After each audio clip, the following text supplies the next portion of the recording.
दाता देता ही चला जाता है, लेने वाले लेते लेते थक जाते हैं। ये बड़ा महत्वपूर्ण वचन है। जीवन वही देता है, श्वास वही चलाता है, धड़कन में वही धड़कता है, वो देता चला जाता है। उसके देने का कोई पारावार नहीं, उत्तर में हमसे कुछ मांगता भी नहीं। इसलिए तो जीवन तुम्हें सस्ता मालूम पड़ता है और चीजें महंगी मालूम पड़ती। तुम जीवन गंवाने को कभी भी राजी हो, धन गंवाने को नहीं, क्योंकि धन लगता है बड़ी मुश्किल चीज, जीवन तो मुफ्त मिलता है।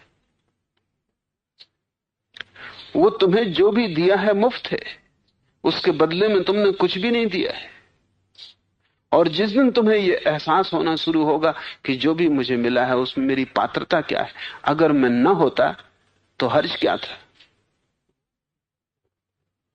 तुम्हारे भीतर जो जीवन की संभावना बनी और तुम्हारे भीतर चेतना का जो फूल खिला है, अगर न खिलता तो तुम किससे शिकायत करते? और तुम्हारी क्या योग्यता है कि तुम्हें जीवन मिले? तुमने किस भांति इसे अर्जित किया है? हर छोटी छोटी चीज के लिए योग्यता चाहिए। तुम एक दफ्तर में क्लर्क हो, उसके लिए योग्यता चाहिए। तुम एक स्कूल में मास्टर हो, उसके लिए योग्यता चाहिए। तुम उसे अर्जित करते हो। तुमने जीवन के लिए क्या अर्जित किया, कैसे अर्जित किया है? वो दान है, वो तुम्हें ऐसे ही मिला है, तुम्हारी कोई पात्रता के कारण नहीं। और जिस दिन तुम्हें यह प्रतीति होगी, उस दिन प्रार्थना का जन्म होगा।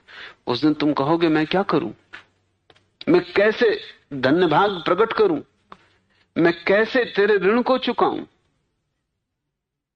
प्रार्थना मांग नहीं है, प्रार्थना जो पहले से ही मिला है उसका धन्यवाद है। और ये प्रार्थना के दो भेद। तुम जब जाते हो मंदिर तो तुम और मांगने जाते हो, तुम्हारी प्रार्थना झूठी। नानक भी जाते, वो धन्यवाद देने जाते, वो कहने जाते हैं जो तूने दिया है वो भरोसे के बाहर, कोई कारण नहीं मेरे भीतर कि मुझे मिले, कोई मेरा योग्यता नहीं, न मिले शिकायत करने का कोई उपाय नहीं, और तू देता चला जाता है। परमात्मा औघड़ दानी, अस्तित्व दिए चला जाता है। और हमसे ज्यादा कृतज्ञ लोग खोजने कठिन। हम धन्यवाद भी नहीं दे सकते, उसके देने का अंत नहीं है और हमारी कृतज्ञता का कोई अंत नहीं। हम कृतज्ञता भी प्रकट नहीं कर सकते। हम ये भी नहीं कह सकते कि धन्यवाद, कि हम आभारी हैं, कि तेरा शुक्रिया। उतना भी हमसे नहीं होता। उतने में हमें बड़ी कठिनाई मालूम पड़ती, हमारा कंठ अवरुद्ध हो जाता है। तुम क्षुद्र बातों के लिए धन्यवाद दे देते हो। तुम्हारा रूमाल गिर जाए, कोई उठा कर दे दे तो तुम उससे कहते हो धन्यवाद। और जिसने तुम्हें जीवन दिया है, तुम उसके लिए धन्यवाद देने भी कभी नहीं गए। और जब भी तुम गए हो शिकायत लेके गए हो, जब भी तुम गए हो तब तुम बताने गए हो कि क्या क्या तू गलत कर रहा है, कि मेरा लड़का बीमार पड़ा है, कि मेरी पत्नी दुर्व्यवहार कर रही, कि धंधा ठीक नहीं चल रहा है। और तुम अपनी शिकायतों को जब बहुत बढ़ा लेते हो तो तुम्हारी शिकायतों का अंतिम जोड़ यह होता है कि तुम कहते हो तू है ही नहीं, क्योंकि अगर है तो ये चीजें पूरी कर। नास्तिकता का अर्थ है तुम्हारी शिकायतें इतनी बढ़ गई कि अब तुम परमात्मा को मान नहीं सकते। तुम्हारी शिकायतों के कारण तुम परमात्मा की हत्या कर देते हो।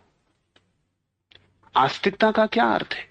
आस्तिकता का अर्थ तुम्हारा अहोभाव इतना बढ़ गया, तुम्हारी धन्य भाव इतना बढ़ गया, तुम इतनी कृतज्ञता से भर गए हो कि वो तुम्हें सब जगह दिखाई पड़ने लगता है। हर तरफ उसका हाथ, हर जगह उसकी प्रतीति, हर जगह उसका एहसास होने लगता है। आस्तिकता धन्यवाद की परम स्थिति है, नास्तिकता शिकायत का आखिरी रूप है। जब नानक ये कह रहे हैं कि दाता देता ही चला जाता है, लेने वाले लेते लेते थक जाते हैं, लेकिन दाता नहीं थकता। युग युगांतर से जीव उसका भोग कर रहे हैं, पर उसका अंत नहीं। तुम उसे कितना ही भोगो, तुम उसे चुका ना पाओगे। तुम्हारा भोग ऐसे ही जैसे कोई चम्मच लेके सागर के किनारे बैठा हो और चम्मच से सागर को खाली कर रहा हो। ये भी हो सकता है कि कभी ना कभी वो सागर को खाली कर ले, क्योंकि चम्मच की भी सीमा है और सागर की भी सीमा है। लेकिन तुम परमात्मा को खाली ना कर पाओगे, क्योंकि उसकी कोई सीमा नहीं। अनंत काल से तुम भोग रहे हो, अनेक रूपों में तुम भोग रहे हो, और तुम्हारे हृदय से धन्यवाद की आवाज भी नहीं उठी। तुमने एक बार आकाश की तरफ आंखें उठा के ना कहा कि मैं धन्यभागी हूं, और तूने जो दिया है वो अपरंपार है। जब भी तुम उसके पास गए, शिकायत लेके गए, और जब भी तुमने कुछ कहा, नाराजगी जाहिर की। जब भी तुम गए, तुमने ऐसा बताया कि तुम्हारी योग्यता ज्यादा है और तुम्हें मिला कम। कुछ दिन हुए, एक बड़े अधिकारी दिल्ली से मुझे मिलने आए, बड़ी से बड़े पद पर हैं, लेकिन जितने बड़े पद में हो उतनी शिकायत बढ़ जाती, क्योंकि वो सोचते हैं उनको अब मंत्री होना चाहिए, प्रधानमंत्री होना चाहिए। वो मुझसे कहने लगे, और सब तो ठीक है, कोई रास्ता बताएं जिससे कि मेरे साथ जीवन में जो अन्याय हुआ है उसको मैं सहने में समर्थ हो जाऊं। अन्याय क्या हुआ है? अन्याय यह हुआ है कि जो मुझे मिलना चाहिए था वो नहीं मिला। जिस पद के मैं योग्य हूं उससे नीचे रह गया। सभी को ऐसा लगता है, इसलिए हर आदमी इसी दुख में जीता है कि जो मुझे मिलना चाहिए वो नहीं मिला। मैं योग्य तो था कि वाइस चांसलर हो जाता, और पढ़ा हूं एक स्कूल में मास्टर होके। योग्य तो था कि मालिक हो जाता, बना हूं चपरासी। और ये स्थिति सदा बनी रहती है, इससे कोई फर्क नहीं पड़ता। जो प्रधानमंत्री बन जाता है वो भी सोच रहा है कि अब मेरी योग्यता तो इससे भी बड़ी है, लेकिन अब विस्तार का कोई उपाय नहीं दिखाई पड़ता कि मैं सारे दुनिया का मालिक कैसे हो जाऊं।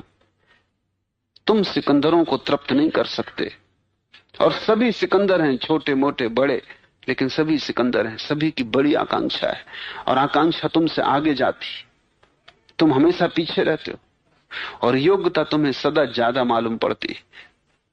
ये अधार्मिक आदमी का लक्षण है। धार्मिक आदमी का लक्षण यह है कि जो मिल जाए वो मेरी योग्यता से ज्यादा है। थोड़ा सोचो, देखो, जो तुम्हें मिला है वो तुम्हारी योग्यता से ज्यादा है या कम है? वो सदा ज्यादा है, वो सदा ही ज्यादा है, क्योंकि कुछ भी हमने अर्जित नहीं किया। ये विराट जीवन हमें यूं ही मिला है, दान में। हमने मांगा तक नहीं था, बिना मांगे मिला है। फिर भी अहोभाव पैदा नहीं होता। नानक कह रहे हैं कि उसको युग युग तक भोग कर भी हम चुका नहीं पाते। वह हुक्म से पथ निर्देश करता है। ये बड़ी गहरी चाबी है, और नानक के विचार का बड़ा महत्वपूर्ण हिस्सा उसमें छिपा है। वो ये है, हुक्म चलावे राह। वो हुक्म से दुनिया को चला रहा है, और हमेशा तुम्हें हुक्म देता है। अगर तुम्हारे पास थोड़ी भी सुनने की समझ हो तो तुम उसके हुक्म को समझ सकते हो और उसके अनुसार चल सकते हो। तुम सुनते ही नहीं। तुम चोरी करने जाते हो, वो भीतर से तुमसे कहता मत करो। एक बार कहता है, 2 बार कहता है, 1000 बार कहता है, तुम जाते ही जाते हो, तुम करते ही जाते हो। धीरे धीरे वो आवाज भीतर धीमी होती जाती, तुम बहरे हो जाते हो। फिर वो तुम्हें सुनाई भी नहीं पड़ती, फिर भी वो आवाज दिए जाता है। तुम ऐसा पापी न खोज सकोगे जिसके भीतर आवाज खो गई, हुक्म खो गया हो। तुम ऐसा बुरा आदमी न खोज सकोगे जिसको वो अब भी आवाज न दे रहा हो। वो कभी थकता नहीं और कभी निराश नहीं होता। तुम कितना ही बुरा करो, परमात्मा तुमसे निराश नहीं है, और वो कभी तुम्हें इस स्थिति में नहीं मान लेता कि अब कुछ भी नहीं हो सकता। तुम असाध्य कभी भी नहीं हो उसके लिए। तुम्हारा रोग कितना ही बढ़ जाए, उसका इलाज संभव है। परमात्मा की अनंत आशा, अनंत संभावना है। वो तुमसे कभी निराश नहीं होता। ऐसा हुआ, एक सूफी फकीर हुआ बायजीद। उसके पड़ोस में एक आदमी था जो बड़ा बुरा आदमी था। लुटेरा, चोर, बेईमान, दगाबाज, हत्यारा, सब तरह के पाप उसने किए थे। पूरा गांव उससे त्रस्त था। एक दिन बायजीद ने प्रार्थना की, परमात्मा से कहा कि मैंने तुझसे कभी कुछ नहीं मांगा, लेकिन ये आदमी अब बहुत ज्यादा उपद्रव कर रहा है, इस आदमी को हटा ले।